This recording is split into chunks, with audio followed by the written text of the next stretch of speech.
అందరికీ శనార్థే. ఈరోజు మా పంచనాడు గ్రామంలో శ్రీ అక్కమంతాలి వీరప్ప దేవుని ఉత్సవాలు ఈరోజు స్టార్ట్ అయినాయి. నిన్న పోషమ్మ తల్లి బోనలని ఈరోజు దేవునికి అభిషేకం చేస్తున్నాం.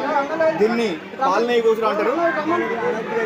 ఈ పాలనేయి గోసులు అంటే దీన్ని అభిషేకము, పాలాభిషేకము, పాలు, నెయ్యి, చక్కెర, నీళ్లు వాటితో దేవులను అభిషేకం చేసి ఈరోజు దేవుడు గంగా స్నానానికి ఈరోజు బావిలో దాక్కొని రేపు ఈవినింగ్ సాయంత్రం వచ్చి మళ్ళీ దేవుడు గద్దెనెక్కి మాకు ఈ యొక్క కళ్యాణం చేసుకుంటాడు.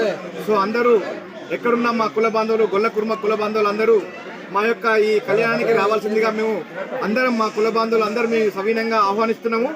జై గొల్ల కుర్మ, జై జై గొల్ల కుర్మ. అందరికీ శనార్థే. ఈరోజు మా పంచనాడు గ్రామంలో శ్రీ అక్కమంతాలి వీరప్ప దేవుని ఉత్సవాలు ఈరోజు స్టార్ట్ అయినాయి. నిన్న పోషమ్మ తల్లి బోనలని ఈరోజు దేవునికి అభిషేకం చేస్తున్నాం. దీన్ని పాలనేయి గోసులు అంటారు.